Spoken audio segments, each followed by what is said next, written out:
Afterward, c'est une expression, c'est un mot magnifique. Ça sent bon, n'est-ce pas? Je dis ça.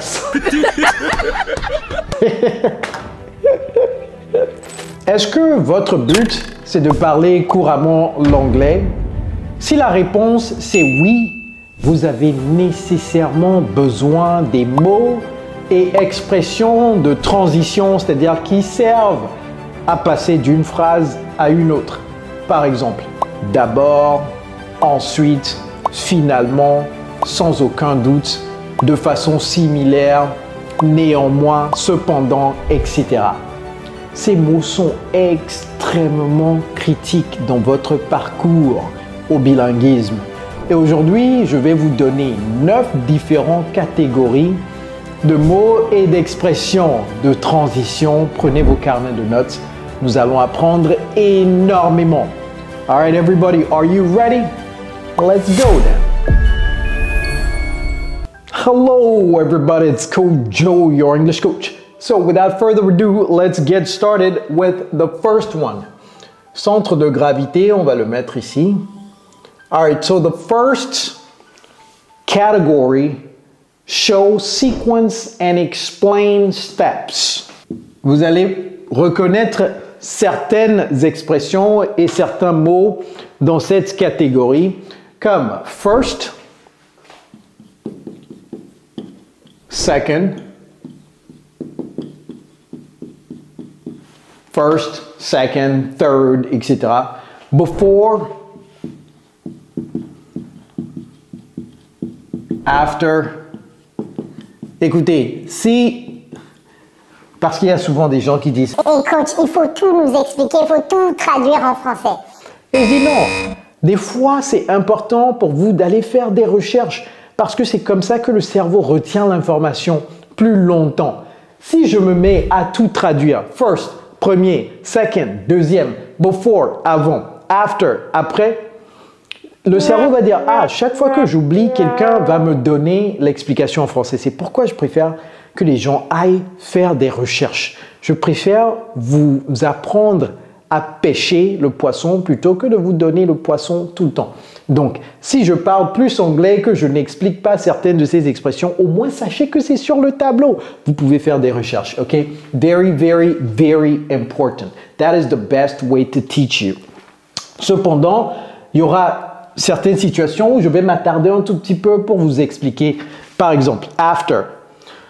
Une erreur que j'entends très souvent de la part de nos élèves, nous avons un programme d'immersion. Si vous ne le savez pas, c'est un programme d'immersion anglaise sur mesure pour les francophones comme vous. Nous avons déjà aidé des milliers de francophones dans plus de 50 pays du monde à parler couramment l'anglais aujourd'hui. Si vous êtes intéressé, dans la barre de description, il y a un lien. Cliquez sur le lien, remplissez vos informations et moi-même, je vais vous contacter pour vous en dire plus. L'erreur que j'entends très souvent des débutants, c'est quoi?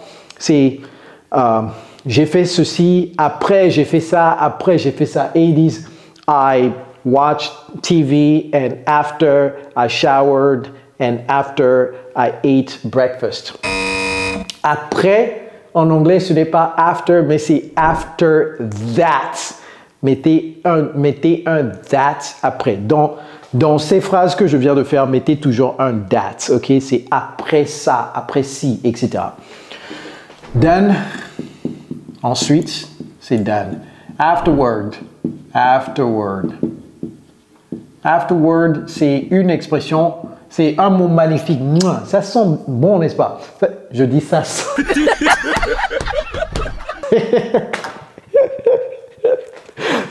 Ça sent bon, n'est-ce pas? Ça sonne bon, n'est-ce pas? Ça sent bon. C'est une expression qui sent, c'est un mot qui sent très bon. Mais si vous ne savez pas ce que ça veut dire, vous n'allez pas l'utiliser. Donc les gens n'utilisent pas les mots parce qu'ils ont peur de ces mots-là. Oh, ces mots, c'est des mots qui sont... Les Américains adorent juste ces mots. Donc si vous ne les apprenez pas et que vous êtes en face d'un natif américain, vous êtes complètement perdu. Afterward, allez apprendre la signification de ça et commencer à l'utiliser. Next, donc si vous voulez parler de sequence or steps, next, furthermore. Un autre qui est juste magnifique, furthermore. Furthermore. Si vous voulez conclure, vous pouvez dire last ou bien vous pouvez dire finally. Finally. OK? Ce n'est pas finally. Ce n'est pas finally, c'est finally. Finally. All right. So, we have sequence and steps. We have cause and effect. Cause and effect. Si vous ne savez pas ce que ça veut dire, je vais vous donner des exemples et vous-même, vous allez voir. Therefore, par conséquent, therefore, as a result,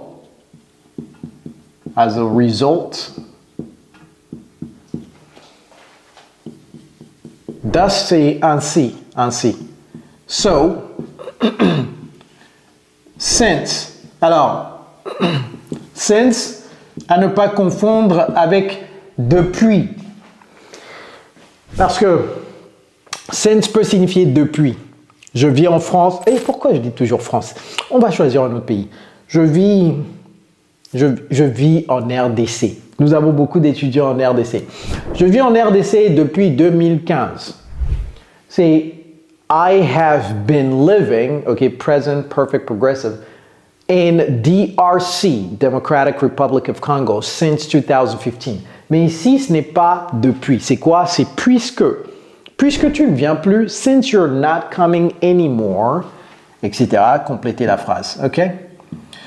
D'ailleurs, faites-moi des phrases avec certains de ces mots et expressions et peut-être que je vais choisir quelqu'un au hasard pour suivre notre programme d'immersion anglaise gratuitement pendant 3 mois, ok? All right, consequently, c'est presque la même chose que therefore. All right, we also use transitional phrases to compare. Okay? To compare things. For example, de façon similaire, c'est similarly. Similarly.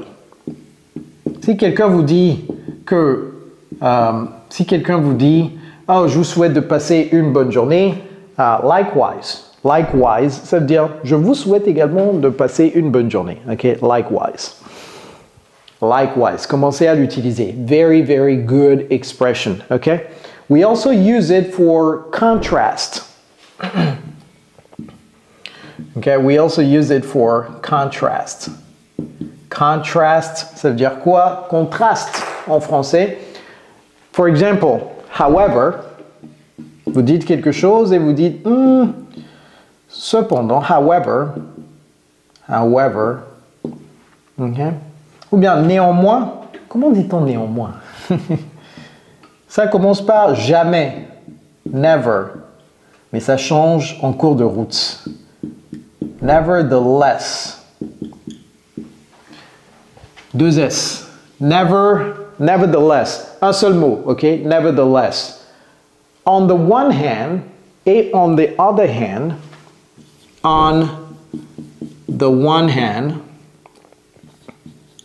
j'adore cette expression. On the one hand. Et puis, vous pouvez changer ça également en... je ne vais pas être paresseux. Je vais écrire on the other hand également. Je voulais changer juste one par other, mais je vais l'écrire.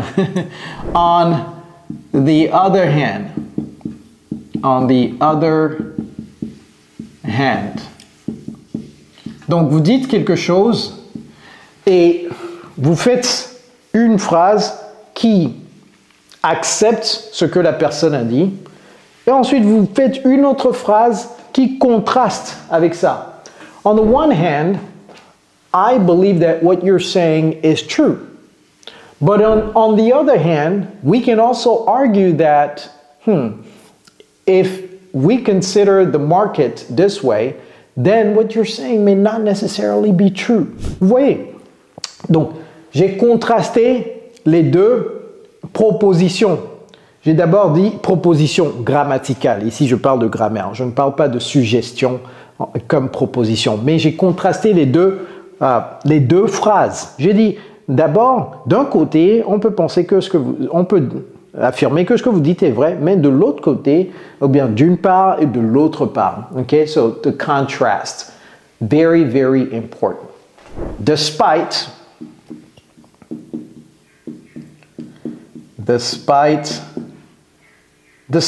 et in spite of, c'est la même chose. Despite, in spite of the fact that, ou bien despite the fact that. Tout ça, c'est la même chose. Still. Regardless. Regardless. Still, on peut dire pourtant. Still, pourtant. Regardless. Oh my God. All these expressions are so important. Si vous ne comprenez pas ces expressions, comment est-ce que vous pouvez y rêver de devenir bilingue? C'est impossible. OK? Impossible. Apprenez ces expressions. All right, let's talk about addition or emphasis. All right, so how do we show emphasis or addition? How do we show emphasis or addition? Addition or emphasis. Ça, ce n'est pas emphasis, ok? Il y a M ici, ce n'est pas emphasis, c'est emphasis, emphasis, all right? How do we show this? Well, there are words like besides, also, in addition, furthermore, okay? Besides, also, furthermore,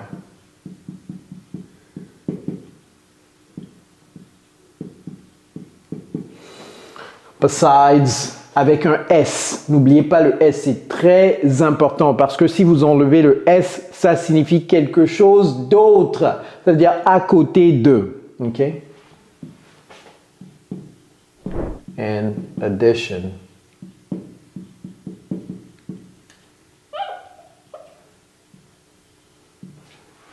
In addition, moreover. Moreover. Un seul mot. Okay, un seul mot. All right, how do we indicate time? How do we indicate time with a transitional word?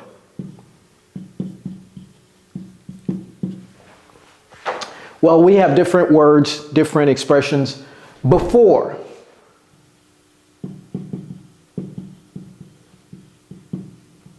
Lorsque vous utilisez before plus un verbe, mettez toujours le verbe à la forme ing, okay, au gérondif. Ne dites pas before to go, c'est before going. Okay? Ne dites pas before to work, c'est before working. During, ça là, je sais que en français c'est durant, c'est ce que je voulais écrire parce que je pensais cela en français, mais voici l'erreur que je vois très souvent. Elle a parlé durant 15 minutes. Ce n'est pas she spoke during 15 minutes.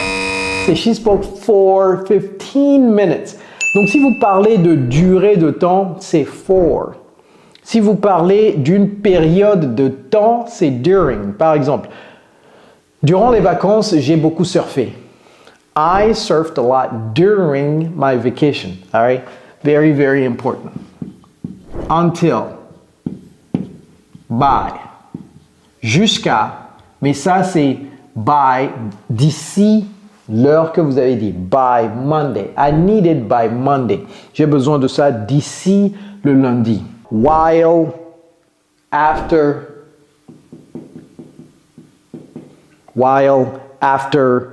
later, earlier, in a bit.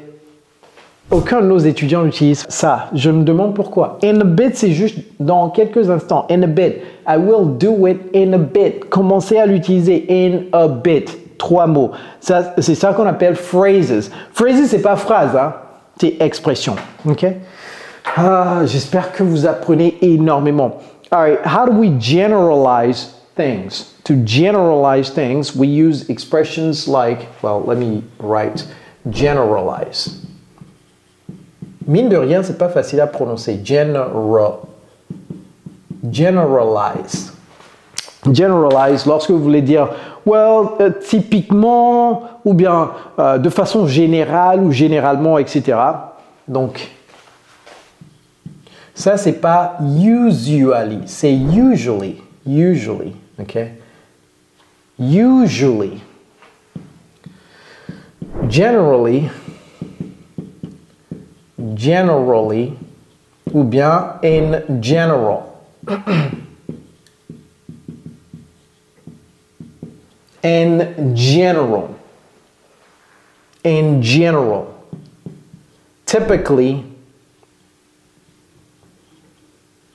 usually, generally, in general, typically, etc. How do we show the position of things? So how do we show positions or places? Using transitional words and phrases. Above, below, beyond. Ça là, c'est tellement important. Near. Tellement important grammaticalement. L'erreur que je vois très souvent, c'est nous les francophones, lorsqu'on veut... D'abord, ça signifie près. Donc, lorsqu'on veut dire près de, on dit near of, n'est-ce pas? De, c'est of. Ne dites pas near of, c'est near, tout simplement. Mon bureau est près de la station, c'est pas my office is near to ou bien near of the station. C'est my office is near the station, tout simplement. Si vous voulez utiliser to, c'est close to the station, ok? Close to the station ou bien beside the station, sans S là-bas, ok? In front of. And ne dites pas in front of. In front of. In front of. Behind, lower, higher. Tout ça, je ne vais pas tout écrire. Behind, lower, higher. Vous en avez suffisamment pour être très dangereux en anglais. Okay? How do we use transitional words to agree? To agree. Agreement. Agreements. For agreements. Well, you can say, for example, of course, ou bien sure, ou bien no doubts. Of course, sure, no doubt, naturally, naturally, certainly. Ah, vous voyez comment j'ai prononcé ça? J'ai pas dit certainly. J'ai dit quoi? Certainly. Certainly. Take a screenshot of this. Prenez une capture écran de ça. Very, very important expressions, transitional words and expressions that you need to know if you dream of speaking English fluently. C'est très important. Et si vous aimez cette vidéo, c'est sûr que vous allez aimer également celle-ci. Alors regardez ça juste après celle-ci. It's Coach Joe, your English coach. Take care, guys.